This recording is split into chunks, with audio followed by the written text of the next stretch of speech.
이 영상에는 집중력에 대한 분석 내용을 담아봤습니다. 그럼 출발해 볼게요. 우리는 집중하는 것 자체를 힘들어하는 게 아닙니다. 우리가 힘들어하는 것은 바로 연속적으로 집중하는 것이에요. 자, 이 선수도 전력 질주 하라면 할 수 있어요. 처음에는 체력이 많아서 전력 질주가 꽤 오랫동안 가능합니다. 근데 어느 순간부터는 체력이 고갈돼서 못하게 되겠죠. 자, 보시면 확연히 속도가 줄어들죠.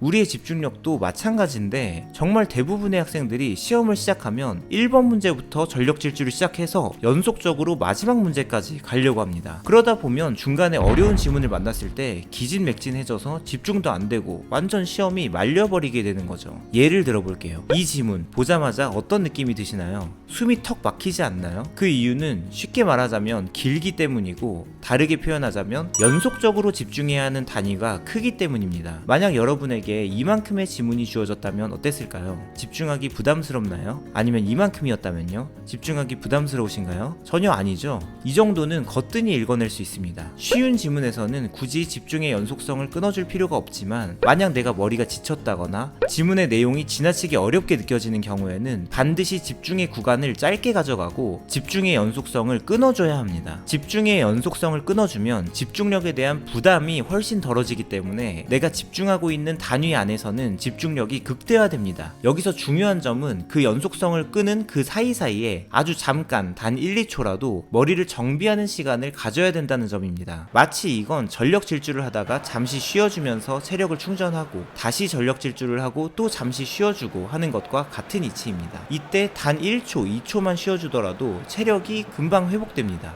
예를 들어서 2022학년도 6월 모평 바나나 지문에서 이 문단이 가장 난이도가 높았는데요. 이런 문단은 한 번에 스트레이트로 집중해서 이해해내기가 굉장히 부담스러울 수 있습니다. 이런 경우에는 절반으로 쪼개주셔도 된다는 거예요. 그런 다음에 첫 부분을 빡 집중해줍니다. 그렇게 다 읽었으면 잠시 한 2초 정도를 쉬어주세요. 괜찮습니다. 그렇게 마음을 가다듬고 다시 남은 부분을 빡 집중해줍니다. 이렇게 읽는다면 차원이 다른 양질의 독해가 가능합니다. 지금 하고자 하는 얘기는 집중의 단위가 반드시 한 시험 단위이거나 한 지문 단위일 필요가 없다는 겁니다. 한 문단 단위여도 되고, 심한 경우에는 한 문장 단위여도 상관없습니다. 내 집중력의 상태와 지문의 난이도를 고려해서 그때그때 한 번의 호흡으로 완전히 집중할 단위 를 정해주면 되는 거예요. 이때 어떤 학생들은 이렇게 질문할 수도 있어요. 중간에 1초씩 쉬다 보면 시간이 부족해지지 않을까요? 천만의 말씀입니다. 시간이 부족해지는 진짜 이유는 집중력이 바닥난 상태에서 억지로 글을 읽고서 그 상태에서 문제를 풀다 보니까 고민 시간이 굉장히 길어지기 때문이거든요. 오히려 1, 2초씩 쉬어주면서 글을 제대로 읽는다면 문제풀이를 빠르게 해낼 수 있기 때문에 시간 부족 현상을 해결할 수 있는 겁니다. 요즘의 수능 국어 영역처럼 난이도가 높은 시험은 나의 최대의 집중력을 발휘해야 됩니다. 그러려면 여러분이 글을 읽기 전에는 반드시 이 정도는 내가 거뜬히 읽어낼 수 있을 것 같다 라는 생각이 들어줘야 됩니다. 만약 그런 느낌이 아니라 좀 부담스럽거나 읽기 싫다는 느낌이 든다면은 그런 느낌이 들지 않을 때까지 집중할 단위를 줄여주시면 되는 겁니다. 그래서 이 정도면 내가 충분히 집중할 수 있겠다 싶은 만큼만을 확보해 놓은 다음에 그만큼만 완전 집중해서 읽고, 잠깐 멈췄다가 다시 또 집중할 수 있는 만큼을 확보해서 또 완전 집중해서 읽고, 그렇게 하는 과정을 반복해줘야 됩니다. 여러분이 만약 집중되지 않는 상태에서 글을 질질 끌면 읽고 있을 때는 그냥 읽는 걸 멈추는 게 훨씬 낫습니다.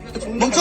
여러분이 글을 읽을 때는 항상 완전히 집중된 상태여야 되는 거예요. 오늘의 요약. 첫째, 연속적 집중은 당신에게만 힘든 것이 아니라 누구에게나 힘들다. 거의 불가능에 가깝다. 둘째, 최고의 집중 상태를 유지하기 위해서는 반드시 집중의 연속성을 중간중간 끊어줘야 한다. 그리고 그 끊어준 사이사이에서는 1, 2초라도 멈춰서 머리를 재정비해줘야 된다. 셋째, 1, 2초의 시간을 들여서 재정비하는 것이 나중에 문제풀이할 때 1, 2분 고민하는 시간을 아끼게 해준다. 여기까지 분석왕 정인쌤의 집중력에 대한 분석 내용이었습니다. 연결받는 비니시우스, 모드리치의 볼터치, 대단한 테크니션입니다. 정교한 볼이 나왔습니다. 동영상이 도움이 되셨다면 구독과 좋아요 부탁드립니다.